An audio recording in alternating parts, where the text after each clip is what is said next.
Write a new song about how it's gonna be. Then you'll see.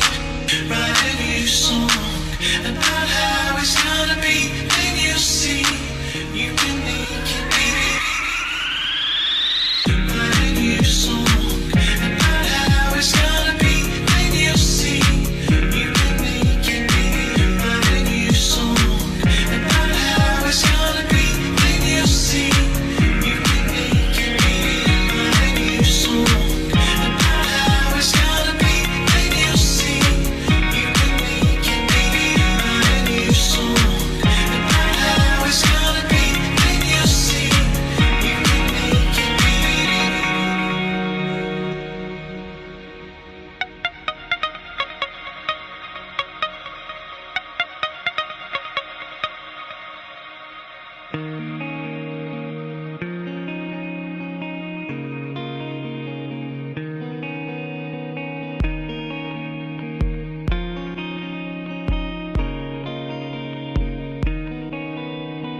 Write a new song about how it's gonna be.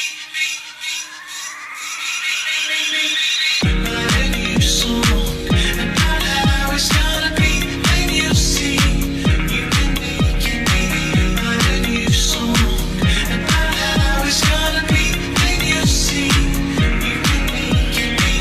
Write a new song about how it's gonna be. Write a new song about how it's gonna be. Write a new song about how it's gonna be.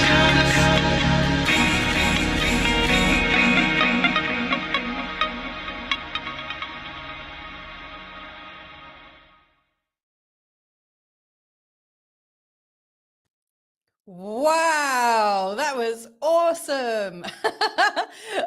It's Louisa Munson. It looks like I've got a Barefoot broadcast slapped on my forehead. Let's bring Ben on. The amazing artiste there. That was amazing. And we also need to bring on Mr. Carl Munson, who Yeah, flipping out. What's going on here? Yeah, I can hear his voice. we can hear him, can't we? He donated his screen for your video. Oh, I wonder what you're going to say then. his Oh. screen is being removed. Let me just add him in quickly. Extra camera. Here we go. Won't be the same. Here he comes.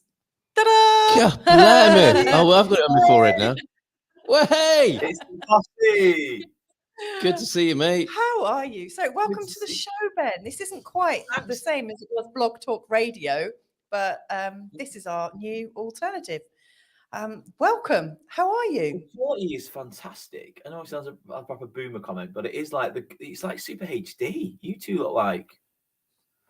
Yeah, sorry, it's just so different compared to when we used to do it back in the Yeah. day. Isn't it just? Oh, Yeah. my goodness. Yeah. When we used to do I it need back to in. keep my shirt up as well. I'm exposing too much chest there. Oh, Well, I've had a bath and I've got Oh, my good lad. onesie on.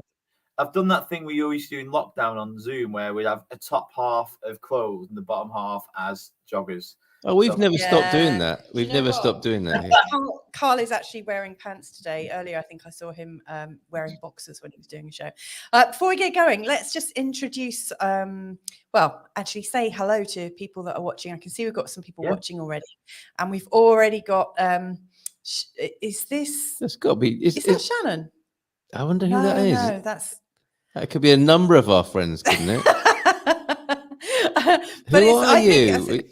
I'm a bit confused because We know we it's love spelt you. slightly differently to usual. I'm pretty sure. We've Mm. also got Colleen joining us. Hey, That's a Colleen. couple of people from the States. So let us know where you're from. I'm glad you like the song. So Ben, tell us, as the artiste of the song, tell us, like, where did your inspiration come from? So basically, I'm sure we're going to be talking about this, like, the happiness question. But like, I went back to study music. It's something I've always loved and always had that passion for. And then when I decided to sell my house and pay off stuff I'd owed for many years, and I thought, if I just use this equity, I can pay off and free my money up, and also gives me free money to go and do something I wanted to do. So I've always wanted to study music production. I've always loved dance music. I used to DJ for a few years. I think we did some lives from Ibiza. And then so I went back and studied dance music. So that's what I've been doing the past year. I've got a couple of months left. And then I've started making tracks and putting them out there. But so I've done 2 so far. So one's called Heartbeat, which is like a like a dark dance one, and then that's basically just Summer in a Tin. So that's called New Song, and it's Banger, mate. Loved it. it is Really a banger. catchy. Really lyrical words. It's like 2 sentences repeated, but basically it's I love just the those idea of, sentences. it's just the idea of writing a new song, like just choosing to write a new song. That's why at the end I said, could you write your new song? Like Yeah. just life's the story we tell it. And I just thought, just, again, it's 2 sentences. Let's call a spade a spade. But what I wanted to write with it is just a feel good song about, let's write a new song. And then the video was my friend that set up a new video company, a music video company. So when I started to make music, she went, I'll do them. So she's done both of them. And because she's a friend, we had really good fun doing it, but a bit cringe filming it. But it was in Blackpool, freezing. Yeah, a bit chilly. Luckily, it came out as we did it, so we kind of quickly stripped t-shirt and shorts, and then ran in the sea, and then splashed about and looked all summery. But I am swearing quite a lot off camera because the sea was freezing. It's not Portugal. No, but you know what? If we were to do that in Portugal, we'd be swearing because like the water is a little bit. I've got a video like that. I'll send it to you. Yes, yes, we do. We have some We videos do. like that. Yeah. We have another special guest joining us tonight. I'm pretty sure you know who it is. Should we bring her on? Of do it. course. Round of applause. Yeah, where is that? Yeah, that's it.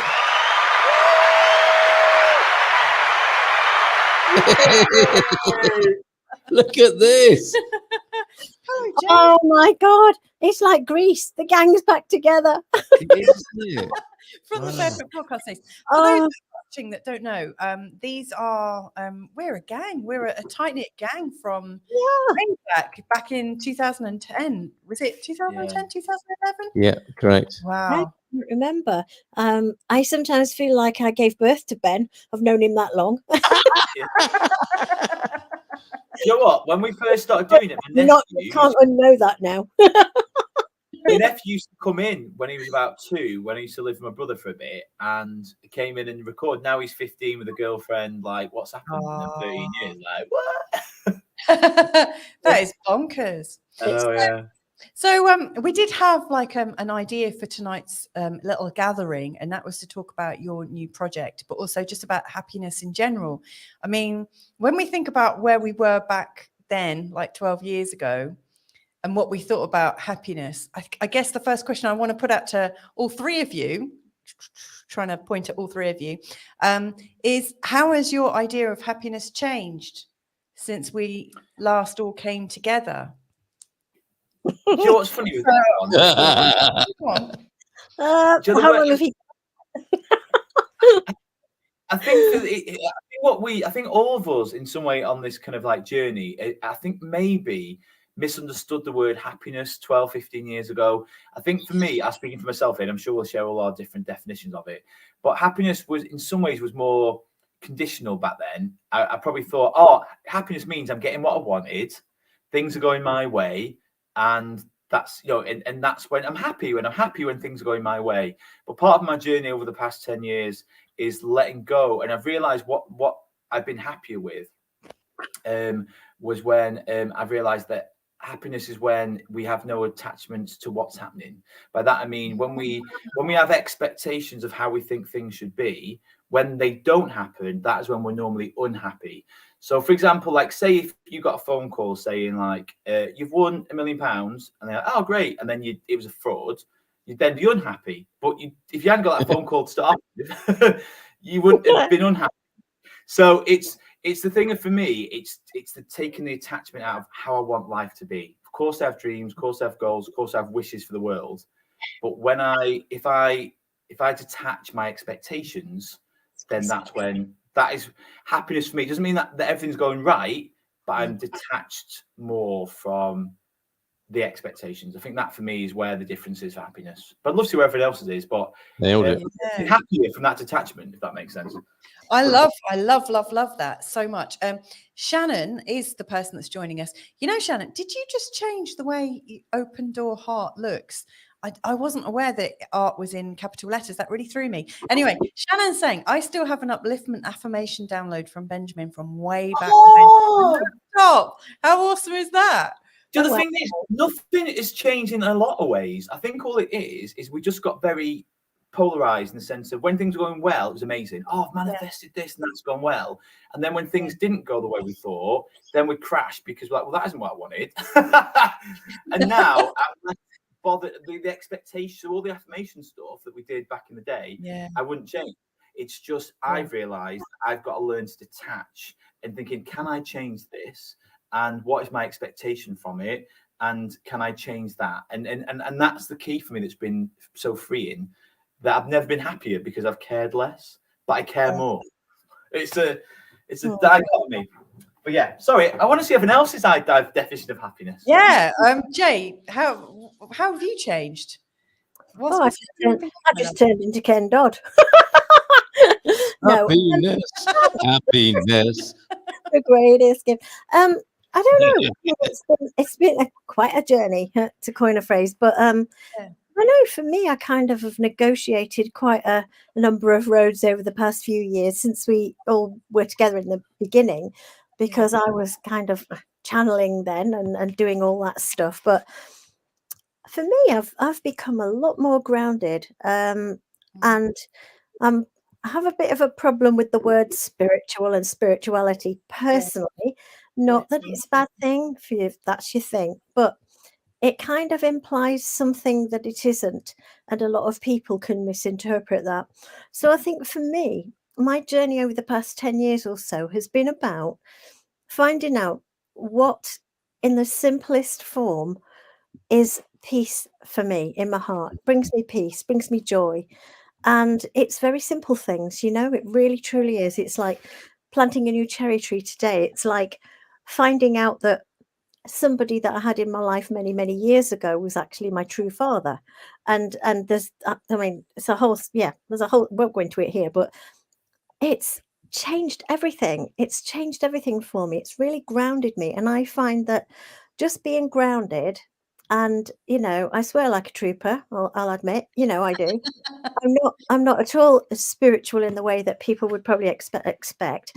And I kind of uncovered for myself that law of attraction and all the way it was being taught just didn't work for me.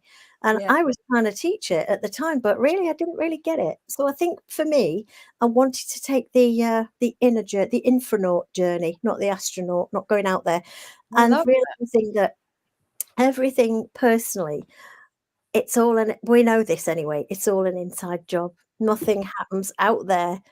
There's nothing out there that we need, because once you find that peace within, that bit of you that just feels, you know what, this is great, just staying at home, looking after the cats, baking, nipping to the shop on your bike and having a chat with your mates, just things like that, I found have brought me into more alignment with what is truly what I call the source, or God, I don't know what you call it anymore, but just that lovely feeling of being connected and live streaming love.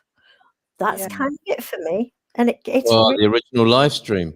that's exactly it. And we've all got it. We've all got access to that live streaming of that consciousness. And I said to Ben a few weeks ago, we had one of our little early morning breakfast chats, light conversation, not.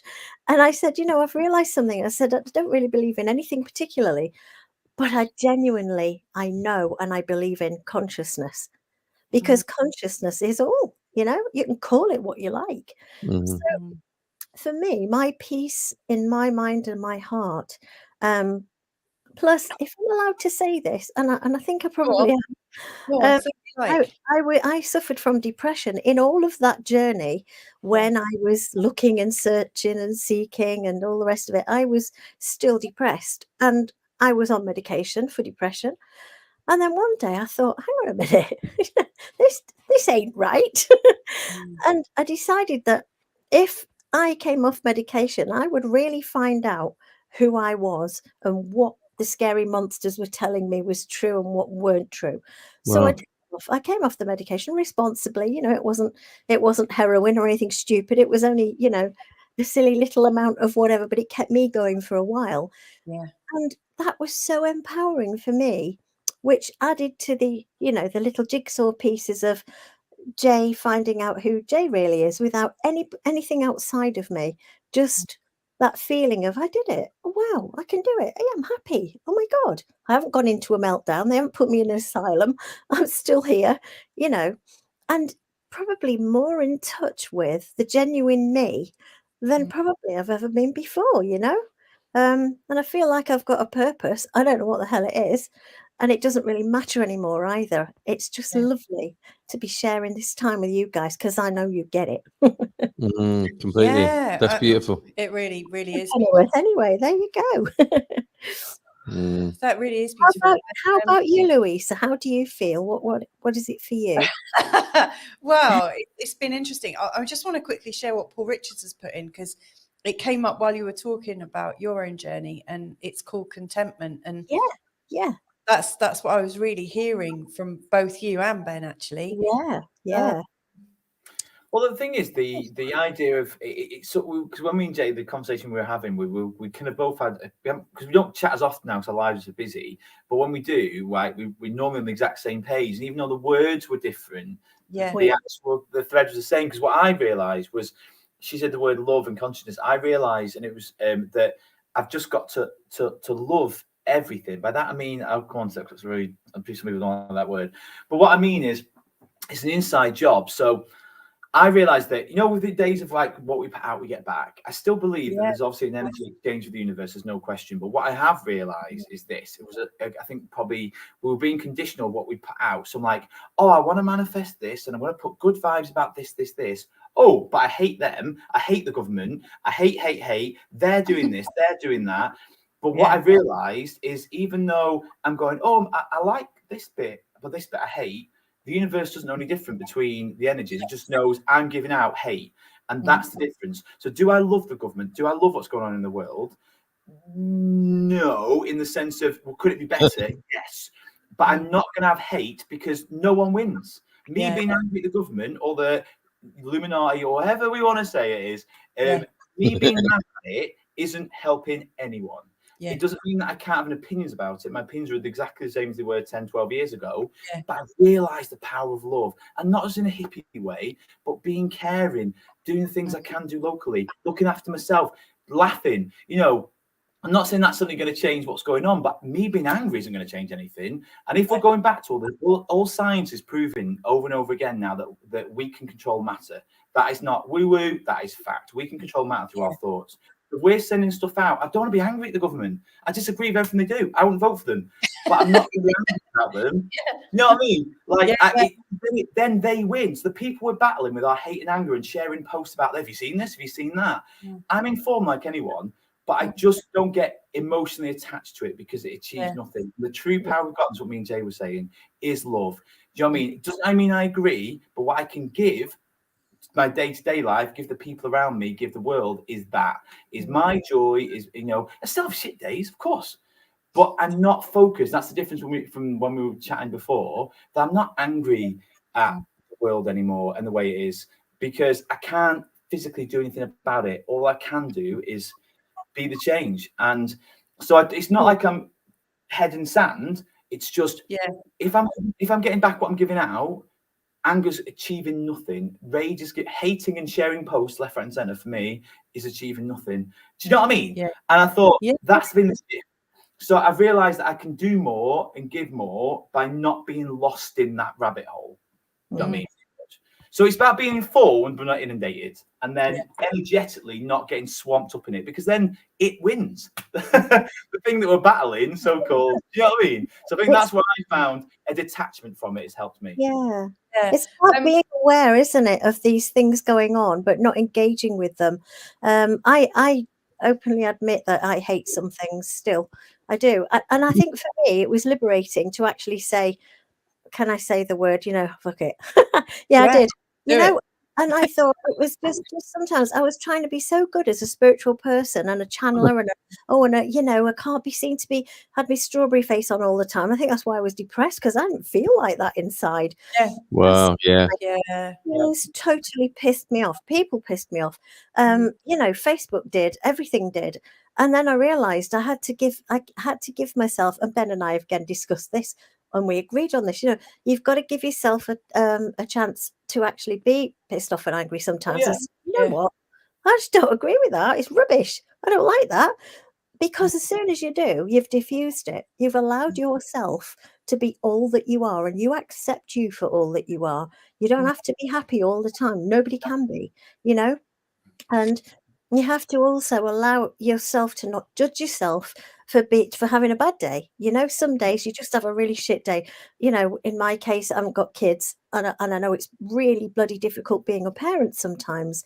I see it with Anna, you know, with my 2 grandchildren, and they're gorgeous, but it's challenging being a mama and a dad and trying to steer the kids through this minefield of shit that I didn't have when I was growing up. We had other things, but it was not like it is today. I sound like my granny now. Do you know what? I sound like a granny a lot of the time. I saw a picture of you two earlier on, actually. Hey, of you two. Yeah, that was me, you know, Lyle Stockings, pinny on.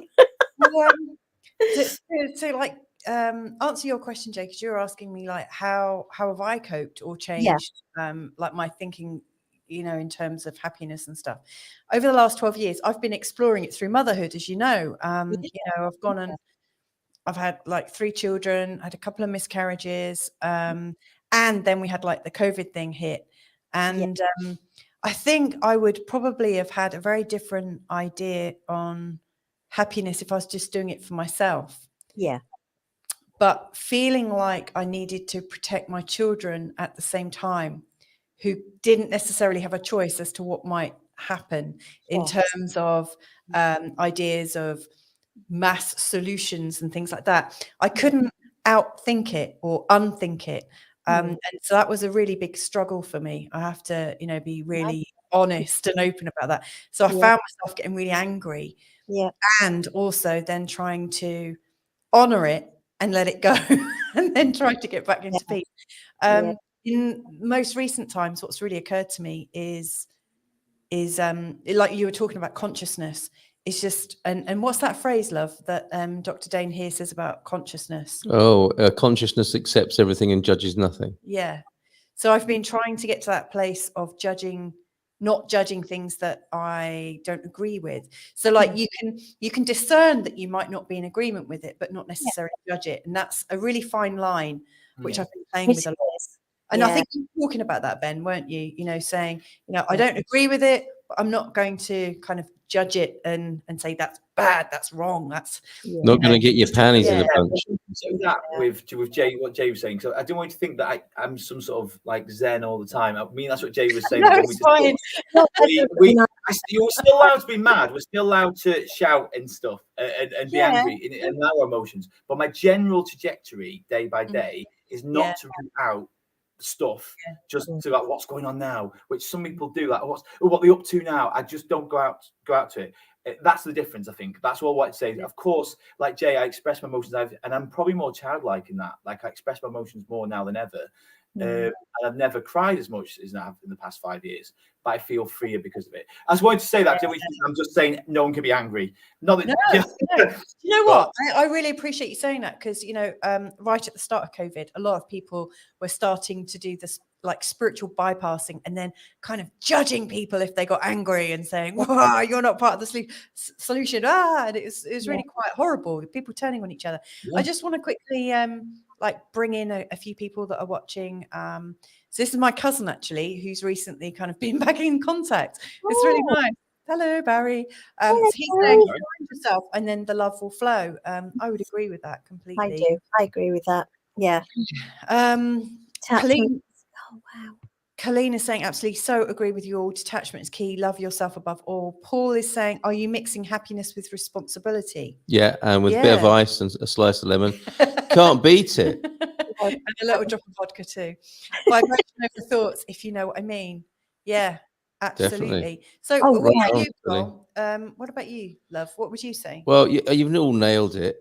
Picking up on a few of the themes there. I've definitely let go as well, as Ben was saying. I've had the same pair of pants on for about 5 days. Have you? Yeah, wearing double denim, an old cardigan, haven't combed my hair. Look at this beard. I mean, that is letting go, isn't it? The evidence is in front of you, no question. And Oh my God. You see, that's what I'm talking about. Grounded spirituality. It's wonderful. Yeah, don't get washed. It's great. I didn't say I didn't get No, he has washed. got washed. Oh, I okay. mean, There did you say go. you wore the same pants for 5 days. Isn't that similar? That's next level. I'm That's not- next level. I'm not sure if that- I take it you took them off to wash. Oh, I don't know. Metaphorically, it's it's. I've got a picture actually that I want to share with you. No. Oh, come on, I'm ready for this. I'm not old enough. I'm not old enough. Hold on a minute. You haven't seen it yet. This Go on. came my way today, which I think is really funny. It's not directly connected, but it works in this environment. Oh, I'm now. glad you're not showing your mankini one. Your Oh no, brokini. that's for a different show, isn't Yeah. it? The broken man. I'm quite excited this. about that. There you go. God heard the call. And that's a remarkable likeness as well, I have to say. Two Right, peas, here- 2 peas in a pod. Oh, I love it. That's brilliant. The most embarrassing thing is the double denim now, I think. I Yeah. have to put my hand up. to Oh, that. my. No, I live in Southern Europe now. Is it? Is it? Okay. Double all right, fair denim, enough. is it? I I'll want tell to be in your next video then. I'm if wearing I it. can. Oh God, yeah, you should. You too. Oh, I love those, Louisa. They're brilliant. But, they've got swear words on. They have. I like them even more then. I'm a delicate fucking flower, it says. Yeah, absolutely love those. Yeah, I need to get some. I'd like a T-shirt with it on, actually. Yeah. I'm sure it's available. I'm sure it's available. Go on. Oh wow. Is that Florida? Yes, that was aimed at Florida. That meme there, because I think there was some offence taken, wasn't there, to David not having any clothes on in the Renaissance time. Yeah, that's right. There was. Yeah. It was a bit, wasn't there? Yeah, and definitely about the happiness, making it into a concept, a thing like that. I mean, if I'm to be angry about anything, it's about everything becoming a bloody thing now. Yeah. Yes. That's what we're seeing, isn't it? I mean, spirituality was a thing. So I resonate with what you're saying about with that. As soon as us human beings make something into a thing, Yeah. that's when we can fail by it, fall out about it. And that's what we've been doing, isn't it? For the last since the Industrial Revolution, it seems, we've been turning everything into things. And we're reaching a fever pitch with that now, aren't we? Because everyone's like falling out over ideas. Yeah. And it's not even the truth. It's not even the reality. It is just before they even live their lives, before they even leave the front door, they've fallen out with somebody over an idea. Yeah, exactly. And that would be spirituality. Yeah, spirituality, politics, pandemic, anything you like, or everything turns into a thing, woke, blah, everything, whatever. And then you can find yourself one side or another of it and fall out with someone about it. And it's just, it's just so boring and tedious. And you know what, as well, I mean, I have to say that most of the stuff is caused on either online or, you know, in this world of supposed instant communication. There is no communication. Quite. Really, truly, not heart isn't to it? heart. Like Ben and I were saying this one day, you know, it's like we have a good old chinwag on the phone whenever we can and put the world to rights and our world to rights and everything. But, you know, it's like I've had something recently where somebody on Facebook, you know, said this and somebody said that. And I was like, how can we do with this? I don't want to be piggy in the middle. I'm not interested. Yeah. Yeah. No, No, this is just, I've got an opinion. If you want it, fine. If you don't want it, fine. I don't really care, you know, either way. But don't fall out with me online. If you want to talk to me about it, let's have a good old chinwag, because 9 times out of 10 it's been misinterpreted, or somebody's having a period that day and they think that somebody said that when they said that, and you know that comes into it as well. Do you know what? I was having a really lovely conversation with a friend who's like a top-notch marketing person in the States, and we were talking about millennials. Ben, are you just a millennial? You're at the Millennial. yeah, you because I'm at the kind of younger end of Gen X, but I'm not quite a millennial. So I'm noticing I'm getting a few millennials watching me in terms of astrology, and so I'm trying to create some material that might be useful for them. So I was having a conversation with her, and she's another Gen Xer, and she knows a lot about millennials, obviously, you know, from her job and stuff. And she was saying, well, you know, millennials haven't really grown up with the same level of contact that we took for granted. Yeah.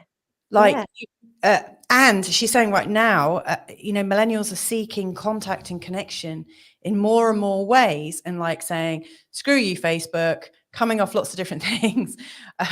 Because like, at least we remember we grew up with a lot of connection. You know, our parents kicked us out of the house and said, get the fuck out there and play and don't come back until we like call you back in.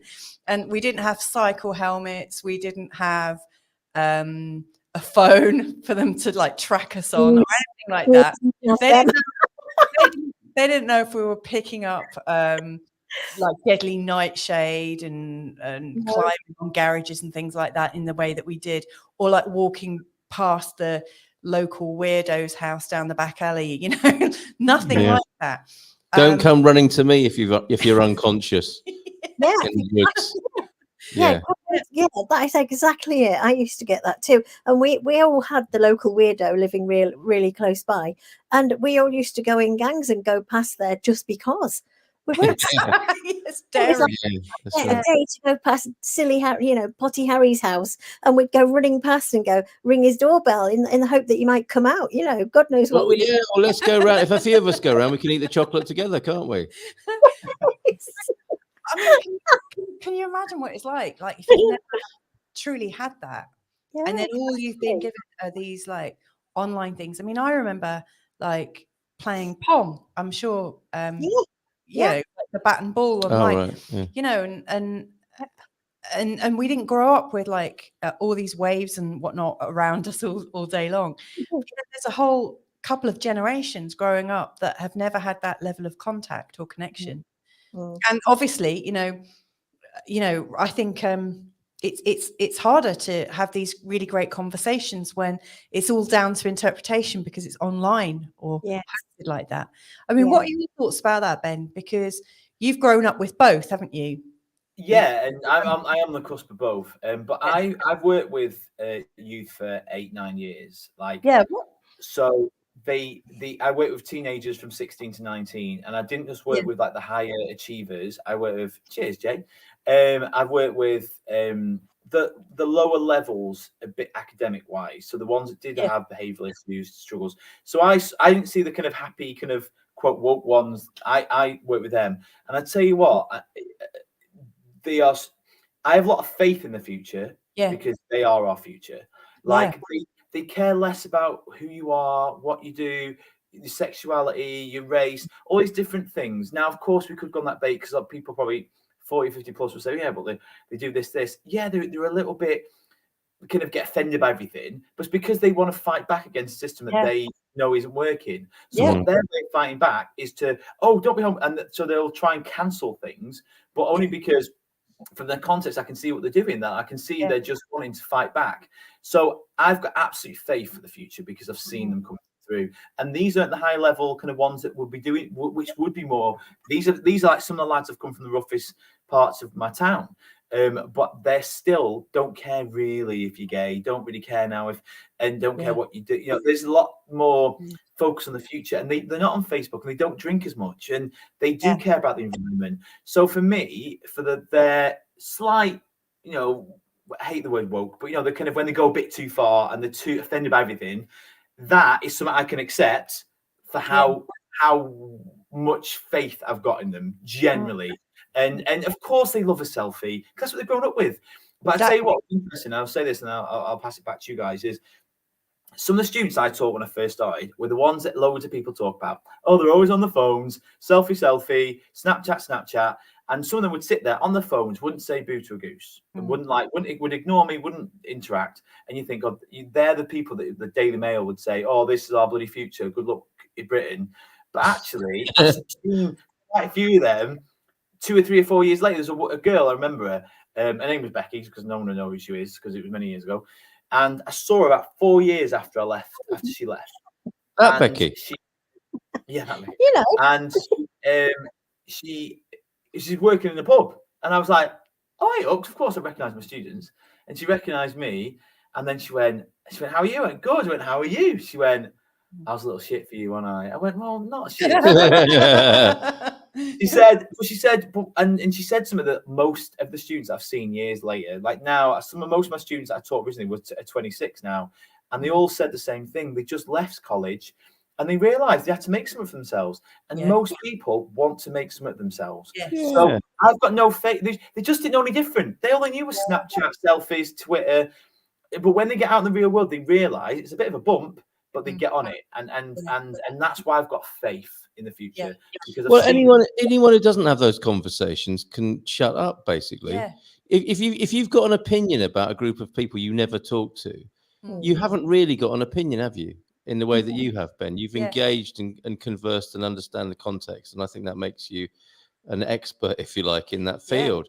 And other people's opinions who have nothing to do with a particular group of people who they're criticizing are clearly not qualified to speak. It is just their emotional pain or a proxy for their anger.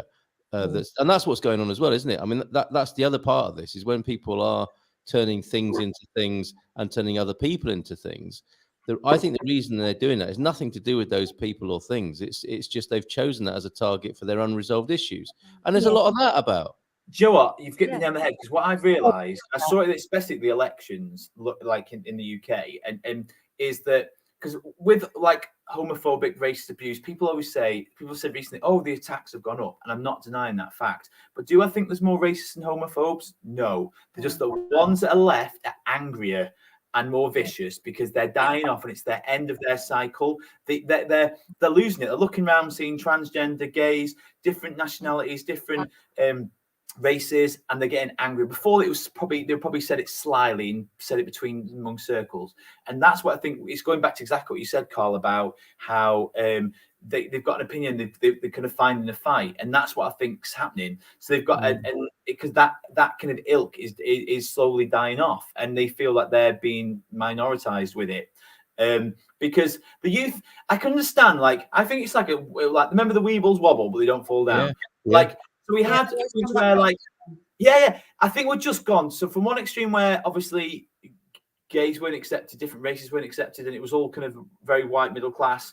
Then we've gone now where everyone seems to have got mental health, where everyone's like, well, I've got anxiety, I've got, because we're just going to find that equilibrium. So we're just given, and I think we're just finding that's what happens in life. We just find that natural balance.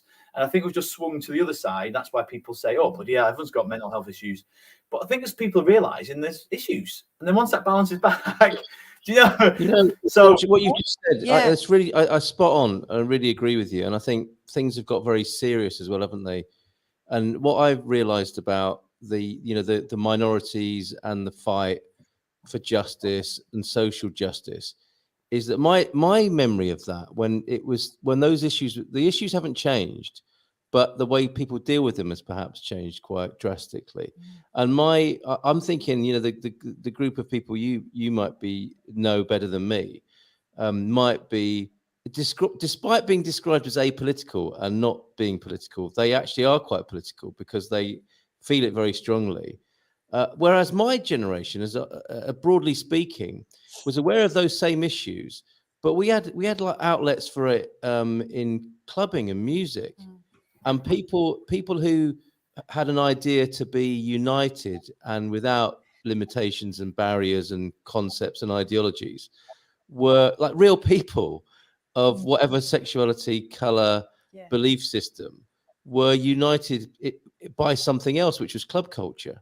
And I mean, before rave culture, I think rave culture was probably quite good at that as well, but I don't really know that very well. But predating that, disco and the clubs of the early 80s, I think, were really utopian in their way. And those people who would have had anxiety and depression and all the issues everyone has been facing, but the expression and the focus was beautiful, where people had their weekly outlet and where all of that stuff, all the concepts and things were forgotten, and it would be like an image of harmony for a few hours on a Saturday night and Sunday morning, if you like.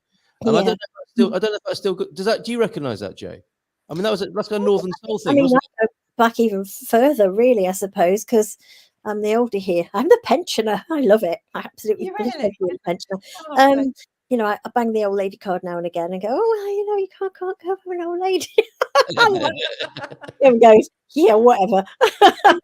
But yeah, for me, it's even more different. I mean, we kind of, again, I hear myself telling our Anna and the kids, "Oh, when I was your age and all this business," and they laugh at me now, and I've become my granny and my mother. But again, it was different again, because I remember the youth club, and we just went along. I didn't feel that it was particularly racism that dogged my life, or homophobia or anything like that. And for me, it was more about my cousin Sandy, who had a facial disfigurement. My thing came up with that, discrimination against people like that. Anybody that was different, that didn't look the part, and that came into it for me. So I spent a lot of my teen years and a bit later than that fighting for her sort of thing, because of the injustice of people calling her horrible names when she was absolutely the most beautiful soul you ever met, and she was gorgeous. So there were different sets of issues, I think, for different generations. Again, Ben has massively helped me to understand more, where I would probably go into grumpy old woman mode and go, oh, I don't know about this, these youngsters of today, they know nothing.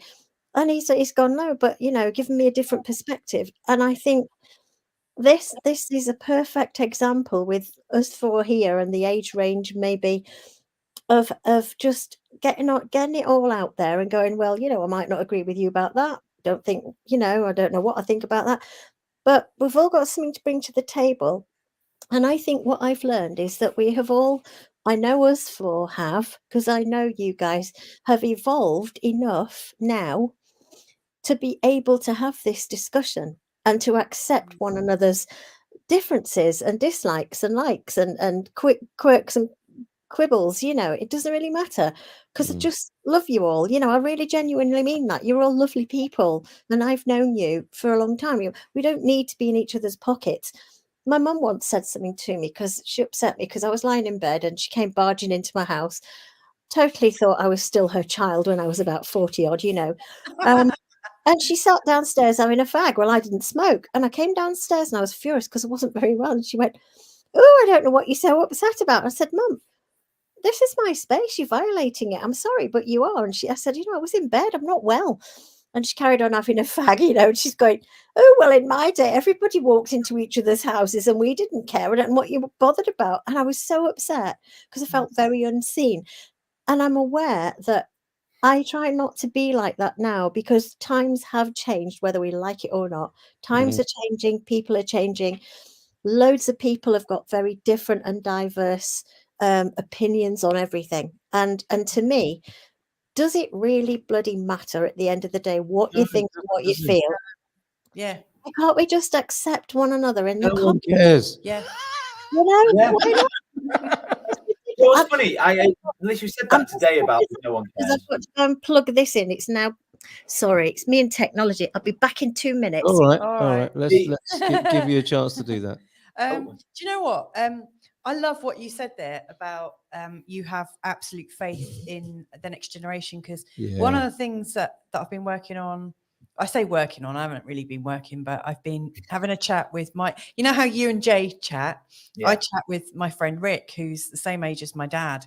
And we were talking about, like, should we do like a chat about this, that, and the other? And actually what we said is, we've both got young kids.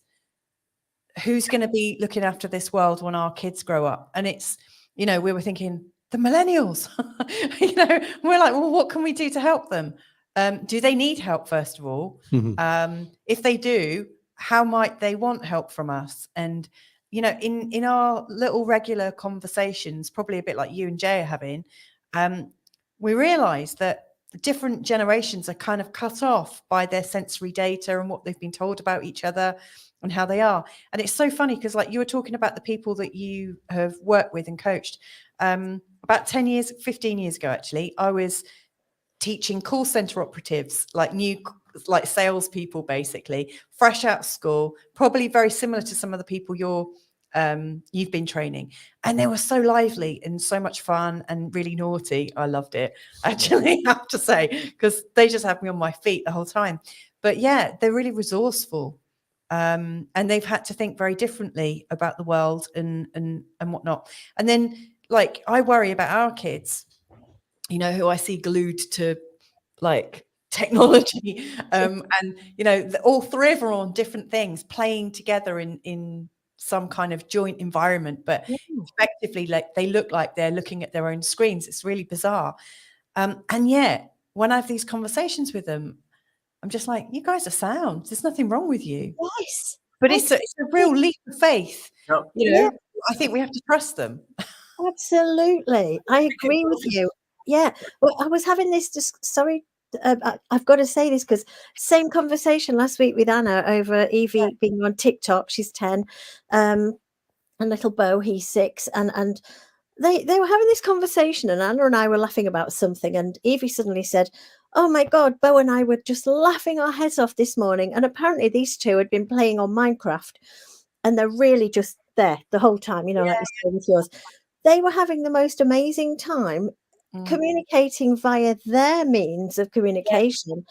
They were rolling around the floor laughing because they'd done something in the game, which both of them, obviously, it's an interactive thing. And I'm looking at Anna going, they've I don't even know how to switch it on, you know, and they're but the joy that it brought them. And I thought, I've got to embrace it. I can't sit there in the, you know, in the ark going, oh, you shouldn't have all this stuff because it's in the environment. What about, you know, it's like, so, you know, embrace it. It's fun.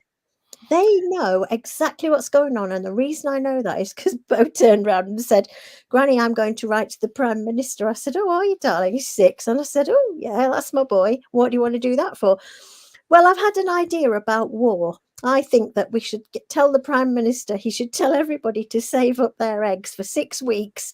And when they've all gone rotten, you just throw them at each other. And he said, the loser has to pick it all up. I'm like, yes. Now, if that kind of thinking is coming into play, bring it on. I love it. It's brilliant, you know. The thing is, even from like a real like deep, well, although science is backing up everything now and spirituality, everything's like merging, and even the deep science, the idea of a collective consciousness is the idea that it's the 100th monkey syndrome, and or kind of whatever the word is, but basically where after a certain point, like the monkeys clean the potatoes, or the one that the rat one was in a maze. The basic, just quickly, if people didn't know that was watching, that they made a maze very quickly. They put a rat in it. Eventually, this rat found its way to the middle, found the food. Eventually, it knew exactly where to go. What was cool was then all the offspring from this rat knew exactly straight away, knew exactly where to go. But the bonkers thing, and this is what excites me about the future, is even rats that weren't genetically connected to that rat in their area knew where, when they were born, now knew how to do that maze. Same with the 100th monkey. It's been repeated many times. That's with science and evidence. So from a bigger point of view, let's look at that. So when my nephews come through, obviously they're 14 and 11 now, but like they could swipe, they knew the phones, they knew what phones were. My nana would pick up a bloody mobile and try and turn the TV over with it. Do you know what I mean? Like it's classic. Like, she's probably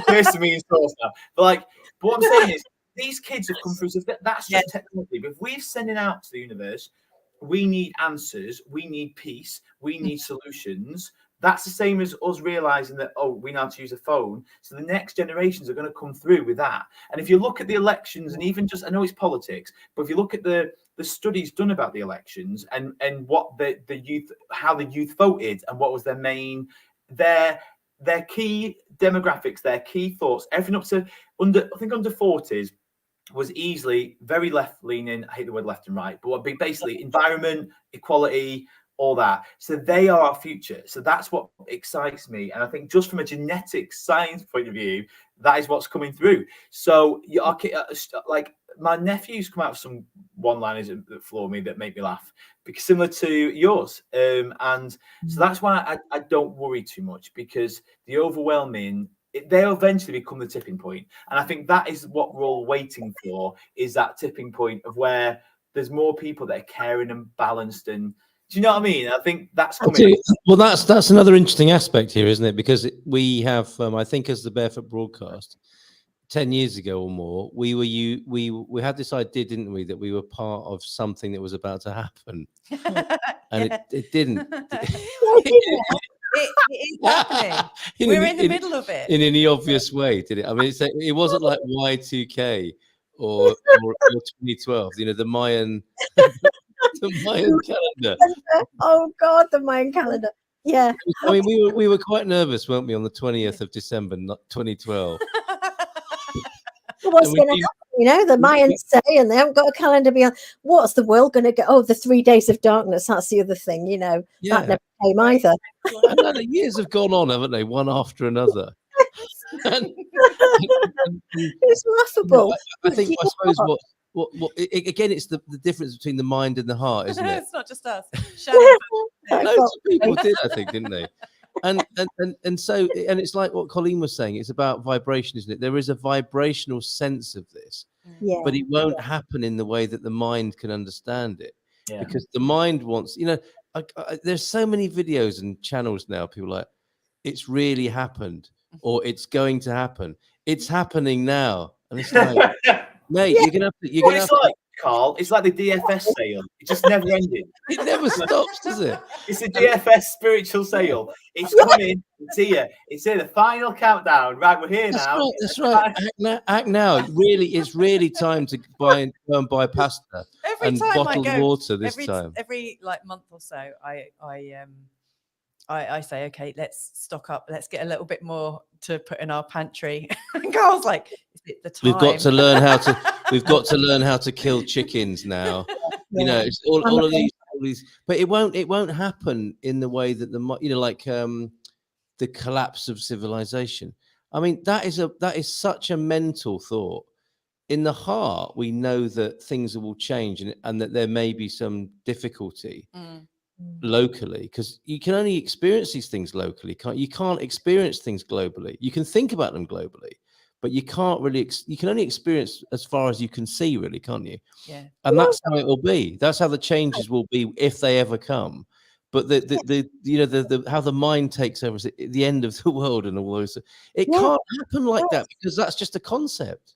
Exactly. And I think it goes back to good old quantum physics and good old Tesla and Einstein, all those people that knew it really. It's like once a particle is observed, it changes the instant it's observed. And that is the case with the whole of everything. Once you observe it and try and make it into something, it changes instantly. So I think we've got to try and just embrace that. Going with the flow is not a bad thing, you know, and people have a problem. Oh, well, I can't go with the flow. It's all right for you. You know, I've got a job. I've got a responsibility. I'm like, no, you can still go with the flow, you know, and I think moving into the different frequency or vibration of greater understanding that it's all an inside job. And when you clean up your act from the inside, it automatically changes then the outside world and the view of the outside world and your perspective in the outside world. It's not that we look at something and go, well, I want to change that car. I'm going to change it. I know that's a bit of a stupid example, but I think that when I look at, you know what I mean? It's like when you become, I said to Evie said to me last week, she said, I've seen this car I want, Granny. And I said, oh, I think you'll be driving before long. She's only 10. And she came in with her mum's keys and dropped them as if she'd just driven the car. And I know she does drive the car down their drive with her mum, you know. She's ready to go now. She really is. And I said to her, what car do you want? She said, oh, I want a Tesla. And I was like, yeah, I had a Mini. And I didn't have that till I was 45. And she said, no, I want a Tesla. I really like them. And I said, oh, okay. And she said, I've asked Dad. And he says, I've got to work for it. So I said, yeah. And do you know what I say? You've got to just feel how it feels to sit in that car. Just feel how, smell it, feel it. How does it feel when you're in it, driving it? Put your foot on the gas, you know. And she was there. She was there. And I tell you now, if that car wasn't in her drive when she got home, and that's how we do it. It's that. What's interesting about the youth, do you know what they talk about now? I've been asked to work at a college doing some mindset kind of consultancy with staff and the students. But I was chatting to some other members of staff and we were joking about manifesting and law of attraction and focus and energy and stuff. And she said, and we both said, all over TikTok, what are they talking about? manifesting. It's like that's all they talk Really? about. We all, oh, it's everywhere on TikTok. My students used to mention We're it. 15 years too early. There you What, go. sorry. They just know, but the thing is, going back, what Jay just said is what I was kind of alluding to at the beginning. What I didn't really explain myself very well, which is that I realised that, you know, Oh, I'm it's like the feeling Barefoot it in, broadcast, and isn't it? that's why I'm putting that out. So I want to just. We just lost Ben. You and Carl froze said up. it You was were just froze like, up. It was like the old days. it was like the old It days. was Whoa. Jay's Wi-Fi. That's like the old days. I'm back. You what? I know. Oh, bless- No, Jay's got a new Wi-Fi link now. She's all super fast. What? I am super fast broadband. I'll tell you, I've gone into the next millennium. It's brilliant. Oh my God. We're Oh gonna, my, no, I think we're that gonna the idea wrap of, this up in a minute because we are going to have to get Well, back shouldn't we to do it our again? young kids. oh yeah, you've got yes, To, like, It's all right. They're run the staring. house. They're staring into their devices. It's fine. yeah. But before we go, and I'd love We to should do this again. I'd love to do this on a regular basis. Oh, I yeah, I would. will. It's brilliant. Yeah. Yeah. Your new book. Yeah. You heard your new single at the top. I loved Oh, your new new book? What are you talking about? I haven't got a new single. Oh, him.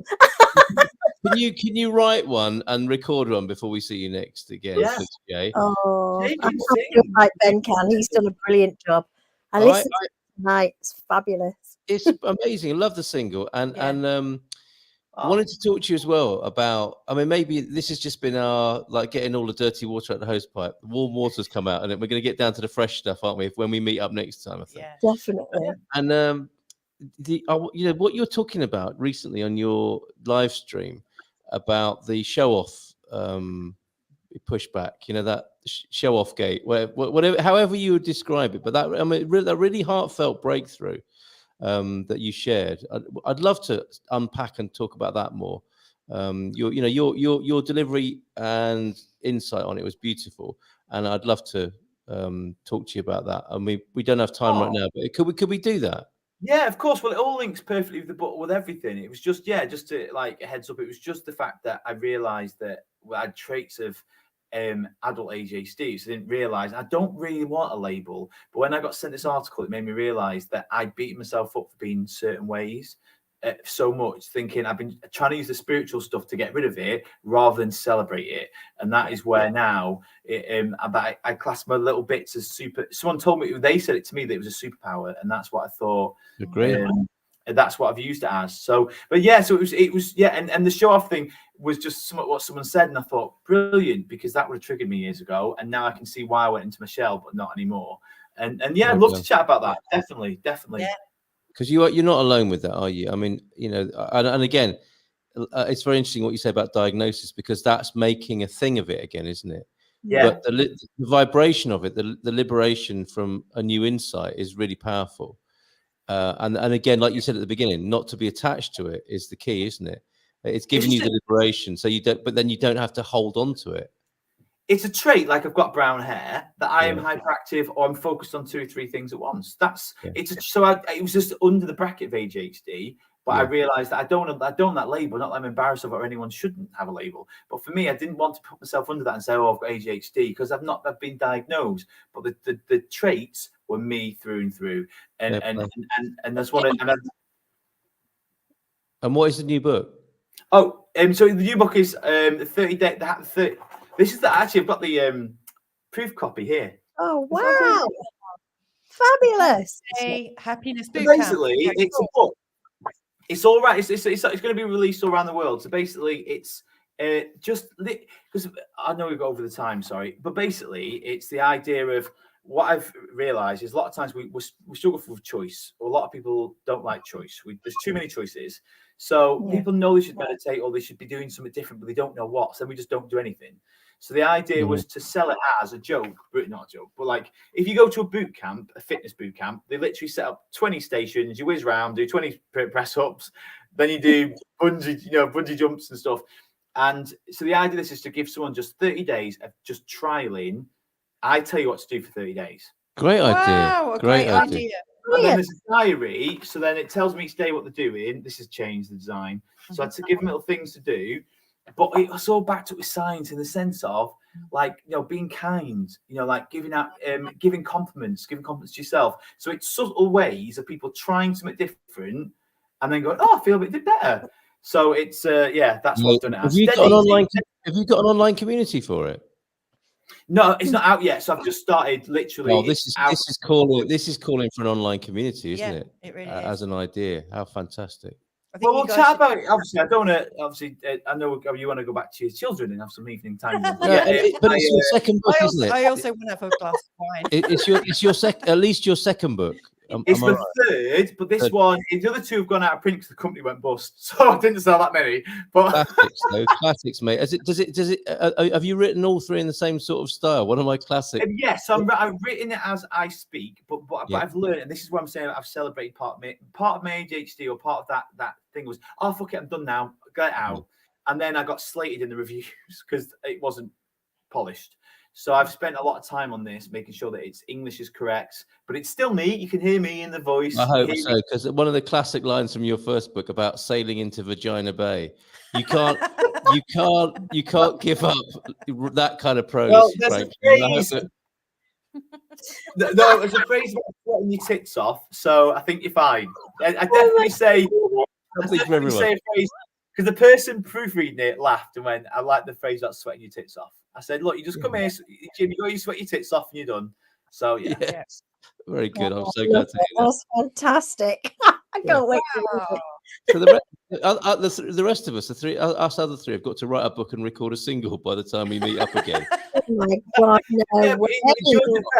in everyone's defense, I have been in the music course for a year. It's just, like I said, it just all happened at once. Like I've been writing the book whilst I've been doing music, and that's been part of my thing. Going back to what we said about it's so wonderful. Is everywhere. So I just celebrate that now. So well done, mate. Excellent. Well We're done. going to celebrate Absolutely. with We're you. celebrating I've you. already uncorked a bottle of red downstairs. So Jay's here's on to it you. already. And here's to everyone. Thank you so much if you've been watching and laughing with us and thinking, what? Yeah. Let us know if you want to join us. Speaking of which, where's Mr. Atkinson? Oh, he's at work. All right. Well, it's been lovely hanging out with you. I mean, the last time we were all together was actually 10 years ago. Oh my God. We don't look any different, do we? Weird, isn't it? I've definitely changed my pants since then. I'm sure of that. I haven't. Lucky pants. Never change your lucky pants, Jen. All I can say. All right. Right, we're going to go then. Have a lovely weekend wherever you are. Right. It's so good. See you all soon. Bye for now. Bye.